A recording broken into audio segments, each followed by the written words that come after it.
Keepers nervous, strikers, they'll deliver. Crowd roars erupted, you can feel the quake. 80,000 voices. Nigeria is so blessed with amazing footballing talent. Once again, we're talking about two amazingly talented strikers. One, Ilenikhena, plays for Monaco, and the other one, Rafiu Durosinmi, also plays for Viktoria Plzen. And they both this weekend scored a brace apiece. Wonderful performance for both sides.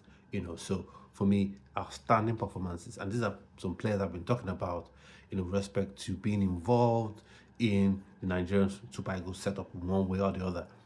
And for Rafiu Durosinmi, it was so unfortunate a couple of seasons ago. He was all set to join Frankfurt in the Bundesliga from Viktoria Plzen, but unfortunately he didn't pass the medical. Now, sometimes these medicals, it may just be something niggling or something they think that is genetic, and as a result, they decide that, okay, we're not going to sign you. And Frankfurt would have been a very good stomping ground for him, especially the way, Frankfurt plays their culture. Because if you watch Frankfurt, all the players that have played for Frankfurt have ended up moving to top clubs, especially their strikers. So you've seen the likes of Halle, you've seen the likes of Omar Mamouche that has joined Man City this January.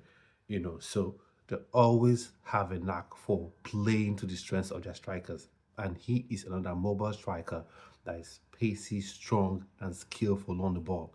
So for me, I think this sort of strikers, because I think Nigeria will have this type of strikers. Victor Siemens, your Bonifaces, your George Ilenikhena that we're going to talk about in a minute, and as well Rafiu Durosinmi. We sort of have the strikers that are not just big men that can just serve as huge lumps, to be in that striking position, but they are mobile, so they can pop up on the right, pop on the left, play through the middle, and they can run the channels as well, in addition to actually having good and excellent finishing abilities. So for me, I think this also makes things a bit flexible for Eric CHELLE, the Super Eagles head coach. Now he can decide that, okay, for this particular game, I'm not going to go with my famed 4-3-1-2 formation. Maybe I'll not even go with the typical 4-3-3. Maybe I'll go with sort of a hybrid 4-3-3 where I would go with flat back four, three midfielders that could be your Uche Crisantos, Ebenezer Akinsimero, and Rafael Onyedika, for instance. And then in the attack, I would then go with Victor Osimhen, Rafiu Durosinmi, and Boniface, for instance. And you have these three narrow in the box while you have your width being provided by your fullbacks. So that could make things flexible for Eric CHELLE in that regard. I'm not saying he must invite them, but I think he's someone that will, due notice should be taken off, because he's a very, very good player. And I think once he because he just recovered from an injury, and now he just came off the bench and scored that brace to show how amazingly gifted as is, and how the level of his quality as a striker is. So I think by the time we get to the summer of this season, that's it, the summer of this season, end of this season, heading into the beginning of next season, you probably could move to Bundesliga again. And I would hope he does go to Frankfurt.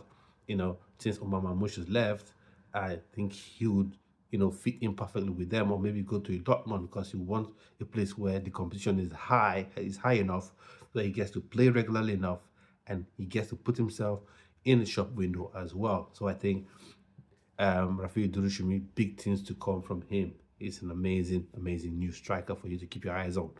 And then George Ilenikhena. George Ilenikhena is someone I've been talking about for some time. He used to play for Ames, and then he moved to Royal Antwerp, and then from Royal Antwerp, he's gone to Monaco. He's 6'2", again, big unit of striker. He's spacey, can shoot with both foot, that is ambipedal. So for me, I think that's another one that we need to keep our eyes on, and especially when it comes to the NFF and their selection.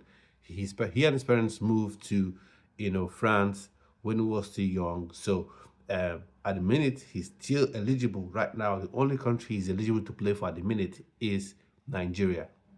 But there was some talk and some rumors and some reports that France were looking to, the France Football Federation, the FFF, were looking to fast track, his naturalization papers so he can be eligible to play for France and possibly be invited be called by Didier Deschamps to play for the Les Blues. But for me, I think the Nigerian Football Federation should do the needful, act quick, and get him on board. Right now he can only play for Nigeria, so this is the time you strike when the iron is hot. Some people will be going on about, oh, we don't want to beg anybody. No, you're not begging anybody. All you have to do is invite the player. I think this strategy. I think this is what the NFF should adopt. You organize a series of friendlies, maybe 10 friendlies. You play against African countries. If you play with some European countries as well, and get these players involved. Let them play these games. Let them know that part of the setup. You use those games to test tactics, to test personnel. Because, for instance, Viktoria, for every competitive game, is head and shoulders above everyone and must and should start. Victor Boniface doesn't quite prove himself yet, in the Super Eagles, but when he plays for Bayer Leverkusen, he does show what he's able to do. So I think he still ranks ahead of your Durosinmi and your Ilenikhena. But for me, I think these players should be integrated one way or the other into the national team. And I keep saying this. You see the likes of Argentina, they never leave talent on the table. The likes of Brazil, they never leave talent on the table. The likes of Italy, all these countries that compete for top honors, they never leave talent on the table. If you're good enough and you're eligible to play, they get you involved. So I want to know what your thoughts and opinions are on these two excellent strikers. Do you think there are players that the Super Eagles would need? I think they would be needed by the Super Eagles at some point. And remember what I've said, the Super Eagles is gradually, as a team, gradually the age of the average age of Super Eagles is beginning to go higher and higher because looking at it, Victor Osimhen is will be 26 this year. By the next World Cup, he'll be 27, and then by the time the next World Cup comes, he's already in his 30s. So once again, you don't want to have a situation where you're having to look for people to take up spots, or you're having to bed in new talents a couple of months, or even maybe 3 months, or even sometimes weeks to a tournament beginning because a player is injured or certain players are old and have to retire.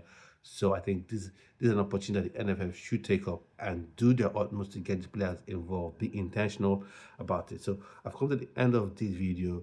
Do subscribe to the channel, click the notification bell so you're notified each time I post a video on the channel, whether it's pre-recorded or a live video. So I'll see you on yet another video. Stay well and stay blessed.